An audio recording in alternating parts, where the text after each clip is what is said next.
Friends నమస్తే అండి. ఇదిగోండి మీరు దోసకాయ చట్నీ చేద్దాం అనుకున్నానండి. చక్కగా కాస్త పచ్చిమిరకాయ చక్క నీట్గా కడిగేసి తొడాలు తీసేసి ఆయిల్ వేసి పొయ్యి మీద వేసుకున్నానండి. దానికి కావాల్సిన 4 ఎల్లిగబ్బలు, కొద్దిగా చింతపండు, దోసకాయ ముక్కలు పోసుకొని దోసకాయ ముక్కలతో చట్నీ చేసేసుకున్నామండి.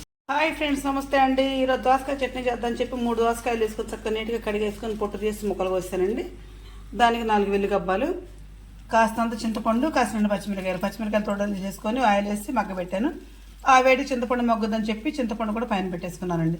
చక్కగా దీంట్లో ఇప్పుడు ఉప్పు పసుపు వేసుకొని మిక్సీ పట్టుకుందాం. పట్టుకున్న తర్వాత మనం ముక్కలు కలిపేద్దామండి. అంటే రోట్లో చేయడానికి కొంచెం పొద్దుపోయిందండి, పొద్దుగుకింది, కంగారు ఉంది పని, అందుకని మిక్సీ బట్టి కలిపేసుకుంటున్నానండి. ఇది కూడా పక్కన వంట అవుతుంది, రైస్ అయిపోతుందండి. బాబు క్యారేజీ కట్టమని ఫోన్ చేశాడు. ఇదో పావు గంటలో చట్నీ అయిపోవాలి, అన్నం అయిపోవాలి, క్యారేజీ కట్టాలండి. ఇప్పుడు మనం వెంటనే మిక్సీ పట్టేసుకుందాం. ఇప్పుడు ఇదిగోండి కాస్తంత గల్లి పొడి వేసేస్తాను, మిక్సీ పట్టేసుకుందాం చట్నీ. ఇప్పుడు కొద్దిగా పసుపు, 5 వెల్లిగబ్బాలు, జీలకర్ర నిండుకుందండి, అందుకని ఈరోజు జీలకర్ర వేయట్లేదు. చక్కగా దీన్ని మెత్తగా మిక్సీ పట్టేసుకున్న తర్వాత చక్కగా మనం దోసకాయ ముక్కలు అందరూ వేసేసుకొని కలిపేసుకుందామండి. ఈ విధంగా మిక్సీ పట్టారండి. 4 దోసకాయ ముక్కలు కూడా వేసాయి, ఎందుకంటే చక్కగా చింతపండు నలగట్లేదండి, అందుకే 4 దోసకాయ ముక్కలు కూడా వేసి చక్కగా మెత్తగా, మరీ మెత్తగా కాదు, కంద కింద పట్టేసాను. చక్కగా ఇప్పుడు దోసకాయ ముక్కలు మనం దీన్ని వేసేసుకొని కలిపేసుకుందాం. అంటే చట్నీ ఈ విధంగా చక్కగా గుజ్జు మొత్తం వేసేసి మంచిగా ముక్కలకు అప్లై చేస్తానండి. చక్కగా ఉప్పుగా కారంగా అది మంచిగా టేస్టీగా ఉంది. ఎల్లిపాయ జీలకర్ర వేసాను కదా, జీలకర్ర రెండు పురుకులు వేసానండి.